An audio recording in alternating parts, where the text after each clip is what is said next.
धन्यवाद अध्यक्ष जी. Mr. Speaker, sir, I rise to oppose the sustainable harnessing and advancement of nuclear energy for transforming India, alias the SHANTI Bill 2025. This bill seeks to repeal two seminal legislations, Mr. Speaker, sir. The Atomic Energy Act of 1962 and the Civil Liability for Nuclear Damages Act 2010 and replace it with a new architecture. Since the Honourable Minister, in his introduction, chose to speak about the history of India's nuclear program, allow me to spend 5 minutes recapping as to how did we get to this point. It was India's first Prime Minister, Pandit Jawaharlal Nehru, who pioneered India's nuclear quest. On the 3rd of August 1948, he set up the Atomic Energy Commission, which was anchored by the legendary scientist, the late Dr. Homi Bhabha. On the 3rd of January 1954, it was the Nehru government which set up the Atomic Energy Establishment in Trombay. And on the 12th of January 1967, after the very tragic demise of late Dr. Homi Bhabha in a plane crash, AI-101 went into Mont Blanc, the mountain, on the 24th of January 1966, the Atomic Energy Establishment in Trombay was dedicated in his name and renamed as the Bhabha Atomic Research Center. India's nuclear program till about the late 60s or even the early 70s was a peaceful quest. But it was on the 18th of May 1974 that Prime Minister, late Mrs. Indira Gandhi, carried out the first peaceful nuclear explosion. The test was called the Smiling Buddha, and the Buddha did indeed smile. And it would be important here to recap that Bangladesh 1971, the peaceful nuclear explosion of 1974, and then the incorporation of Sikkim into India in 4 years, Mrs. Gandhi had changed the geopolitical map of South Asia and put India on the nuclear stage globally. However, when a nation takes bold steps, it comes with a consequence. And India's peaceful nuclear explosion came with the consequence that the P5 nations, those who had established the Nuclear Non-Proliferation Treaty in 1967, came together and formed the Nuclear Suppliers Group, but also called the London Club. And interestingly, these were about 14 countries which went across the Cold War divide, the East Bloc and the West Bloc. And the only objective of the Nuclear Suppliers Group or the London Club was to deny India access to nuclear technology. On the 11th and the 13th of May 1998, Prime Minister Mr. Atal Bihari Vajpayee, late Mr. Atal Bihari Vajpayee, carried out India's second series of nuclear tests, but the sanctions against India only tightened after that, despite the Jaswant Singh Strobe-Talbot dialogue, which went across a couple of continents at that point in time. Finally, it fell to a UPA government under the leadership of Prime Minister Dr. Manmohan Singh to break that nuclear apartheid. And it was in the July of 2005 that the Indo-US nuclear deal was initiated. On the 18th of August 2008, the India-IAE Safeguards Agreement was signed. On the 6th of September 2008, India got a waiver from the Nuclear Suppliers Group, and we've not got that waiver after that till now. It has been over 17 years, and we've not got membership of the Nuclear Suppliers Group. And finally, on the 10th of October 2008, the Indo-US Civil Nuclear Deal, also called the 123 Agreement, was signed. And ironically, while Prime Minister Dr. Manmohan Singh's government was trying to break nuclear apartheid, जो परमाणु रंग भेद नीति थी, उसको जब तोड़ने का प्रयास किया जा रहा था, हमारे परम मित्र जो उस तरफ बैठे हैं, उन्होंने क्या किया? वो 23 जुलाई 2008 को उस सरकार के खिलाफ, जो भारत की परमाणु रंग भेद से जो पीड़ित था, उसको तोड़ने की कोशिश कर रहे थे, उनके खिलाफ इस सदन में अविश्वास प्रस्ताव लेके आए। It is important that you reflect on your own conduct. When the UPA government was trying to break India's nuclear isolation and nuclear apartheid, you brought a vote of no confidence against that government. It's another matter that no confidence motion was defeated 275 to 256 with 11 abstentions.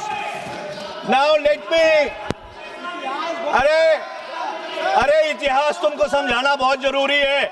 History is very important because you people tried to derail India's nuclear program. You tried to derail India's nuclear program. You were an impediment in breaking India's nuclear apartheid. That's a history that you should not forget. That's a history you should not forget. You covered yourself with ignominy. आपने भारत का जो परमाणु trajectory थी, उसको Daryl करने की कोशिश की राजनीतिक कारणों से. अध्यक्ष जी, प्लीज एड्रेस द चेयर. इनको बिठाइए. Let the house be in order. Let the house be in order. Let the house be in order. Sir, सच्चाई कड़वी होती है अध्यक्ष जी. I will be giving opportunity to you to अध्यक्ष जी, let him come. सच्चाई कड़वी होती है. Now let me. Now, आप बैठिएगा, please. Now, Mr. Chairperson, sir. अरे तो शुरुआत है अभी, अनुराग जी जरा बैठ जाइए. Now let me, Mr. Chairperson, sir, come to the merits of this bill. Now, government has brought the present bill to open up the civilian nuclear sector to private participation. Clause 3-1-C of the bill. There is speculation that government wants to bring in 49% to 100% foreign direct investment into the sector.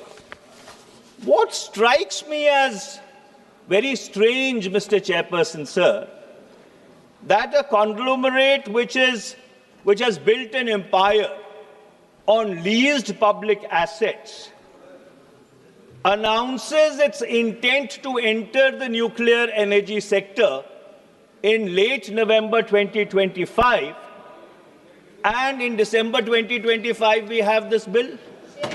Is it a coincidence that the Adani group of companies announces its intent to participate in the civilian nuclear sector, and within a month we have this bill in the House? Is it a coincidence? I'm merely raising a question. I'm not imputing any motives. I am not insinuating anything. I am merely... One second, please. Honorable Minister, sir. Mr. Chair, I'm not yielding. I am not yielding. The Minister can reply when he has to. No, I am not yielding. No, I am not yielding. No, I am not yielding. The Honorable Speaker asked me to be brief and not to touch upon the salient features of the bill. Otherwise, I was going ahead with that. Now, nowhere in the bill has there been any intention, obviously or inadvertently, reflecting that this is meant to benefit a certain house. Now, this is an allegation which puts the entire house into disrepute. We are practicing the highest norms of democracy, and nowhere in the bill. So this is totally an unfounded and a politically motivated charge which has no reflection on the body of the bill. आप बैठिएगा. Mr. Chairperson, sir. Honorable Minister has Mr. replied. Chairperson, sir, I wasn't making any insinuation. I wasn't imputing any motives. I was just saying that is it just coincidental that this has happened? Honorable MP, sir, you already mentioned it could be a so coincidence. let me go further, Mr. Chairperson, sir. And let me come to, since this bill seeks to repeal the Civil Liability for Nuclear Damages Act 2010, let me also recap what happened in this House on the 25th of August 2010, since I had led the debate on that particular bill on that particular day in this very House. So on the 25th of August 2010, the then MOS Prime Minister's office, Mr. Jiten Singh's predecessor, Mr. Prithviraj Chavan, came before this House and he said, and I quote, and I'm quoting from the proceedings of the Lok Sabha, "Sir, I have come before this House and say with all humility that there is an unprecedented political consensus across the political stream, including the civil society or whatever people we could bring on board. There was a slight contention about a few items. We explained the logic of why we brought in some of the amendments, particularly the amendment to Clause 17. Now, what is this Clause 17? Specifically, Clause 17B. Let me read it out for the perusal of this House. So, the Civil Liability for Nuclear Damage Act 2010 said, and I'll read 17B, the operator of the nuclear installation, after paying compensation for nuclear damage in accordance with Section 6, shall have a right of recourse where B says the nuclear incident has resulted as a consequence of an act of supplier or his employee, which includes supply of equipment or material with patent or latent defects or substandard services. Now, this was a clause on which there was a consensus across the House, across all political parties, that this needs to be included. Now, let me contextualize it. Why was this important? Because the Department of Atomic Energy, which leads India's nuclear program, felt that if we are going to be going into a collaboration where foreign suppliers are going to come in, there needs to be a clause in the bills or a section in the Act whereby if there is a nuclear incident because of the design in the product which has been supplied, that nuclear supplier should be made liable. And this was supported by the then by the former External Affairs and Finance Minister of the BJP, who unfortunately had been expelled from the party in August 2009, came back on the 24th of June 2010, and this debate was happening in the August of 2008. And let me quote late Jaswant Singh Ji. So late Jaswant Singh Ji, while speaking on the bill, he says, it is really Clause 17B of the bill dealing with the operator's right to recourse or the right to recourse, which then became a bone in our throat. बोले वो हमारी गली में हड्डी फंस गई. You have worked overtime to remove that bone. So late Mr. Jaswant Singh, the left parties, every other section of this House was unanimous that suppliers' liability should form a part of the civil nuclear liability regime. And what do I find? What I find is that when you read clause 11 of the present bill, and the minister is here, if I'm making a mistake, I'm open to be corrected. But I did not find a single clause or a single word which says anything about supplier liability. The supplier liability has been completely removed.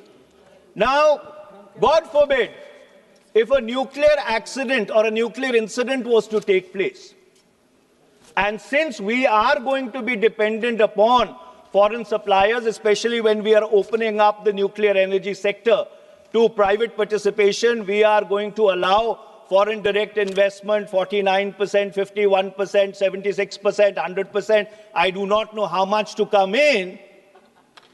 Then, under those circumstances, shouldn't the supplier be liable?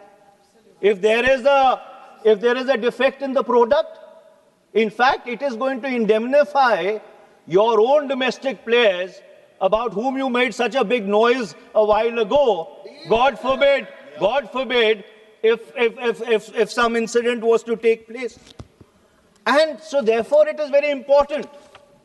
I know a large number of countries around the world have had reservations with regard to suppliers' liability, now going back 15 years. And I do not want to get into the business of naming countries or companies, but it is important to understand, and the minister must explain, how removing the supplier liability clause is actually going to help. In my humble estimation, it is going to harm India. Now let me move on to the next aspect, clause 70. Now the Atomic Energy Regulatory Board. There has been a lot of concern now going back many, many years, Mr. Chairperson, sir, that is the Atomic Energy Regulatory Board really autonomous? Or is it an extension of the Department of Atomic Energy? If we are opening up India's nuclear energy sector to private participation, what you require is an autonomous, independent regulator who can be a neutral umpire. Since there is no clarity in the bill about how independent or autonomous the regulator is, I would definitely want the minister to clarify with regard to this. Next, I come to clause 13, the liability clause. Now, Mr. Speaker, sir, there have been a couple of big nuclear accidents. The 3 Mile Island accident on 28th March 1979, Chernobyl 26th April 1986, Fukushima 11th March 2011, and there is continuing concern over the Zaporizhzhia nuclear reactor in Ukraine, which is now under Russian control. So therefore, when you talk about nuclear energy or you talk about a nuclear incident, the consequences can be absolutely alarming. Now, clause 13 limits the liability to 300 million SDR, special drawing rights, which is approximately about 410 million US dollars. Even in the case of the Bhopal gas tragedy, the compensation awarded was $470 million. And this I'm talking about 15 years back. Why is the government imposing these liability caps? In fact, the liability should be at least 10,000 crores, irrespective of whether a reactor is 3,600 megawatt or a reactor is 100 megawatt, because God forbid if a nuclear incident takes place, the damage either ways can be catastrophic. So I have not understood this concept of a graded liability, and I would be very happy to be enlightened by the minister on this. Now I come to clause 15.3 of the bill. Anurag ji, Shanti rakho. Shanti rakho. Shanti rakho. Shanti rakho. Shanti rakho. Now I come to clause 15.3 of the bill, Mr. Chairperson, sir. Now, it exempts government-owned nuclear installations from insurance cover. It says government-owned nuclear installations do not require insurance cover. I ask why. And if the answer of the government is going to be that government-owned nuclear installations have a sovereign cover, then that should be made a proviso in the bill. Yes. Then there should be a proviso in the bill that should say that the central government will assume liability in case of a nuclear incident installing any of the government's nuclear installations. That should be explicitly stated in the bill. Then let me come to clause 19A, clause 25, subclause 4, subclause B, disposal of radioactive waste. Now, Mr. Chairperson, sir, spent fuel, uranium and plutonium remains toxic for thousands and thousands of years. Most countries store this in the facility itself. Now, this bill, except mentioning this fact, does not provide a robust framework as to how radioactive waste needs to be dealt with. It cannot be a function of delegated legislation, left to rules and regulations. This is a very serious issue. There has to be a schedule to the bill which explains as to how radioactive waste should be dealt with. My penultimate 2 points, and I'm going to conclude, Mr. Chairperson, sir. Now, what this bill is doing, it is prioritizing uranium-based reactor technologies, which undermines the entire third stage of India's nuclear program, which is thorium-based, and also the molten salt technology, MSR reactors, which should have been the logical path or the logical corollary of India's nuclear trajectory. Now, when I looked at this bill, and I looked at it in great detail, the sense that I got that if this bill goes ahead in this present form, it will undermine India's energy independence, and it will also undermine India's commitment to its clean energy goals. So under those circumstances, with the greatest amount of humility and an absolute sense of profound responsibility, I would humbly like to demand, request, beseech the government that this bill is very important. Please send it to a joint parliamentary committee. And by the way, Mr. Chairperson, sir, since there was a paucity of time, I've only made the highway points, what we in law call the highway points. There is a lot of devil in the detail, which I have not even come to. And so therefore, this bill needs to be examined word by word, line by line, and only after that should this bill come back to this House. Thank you very much, Mr. Speaker, sir, Mr. Chairman, sir.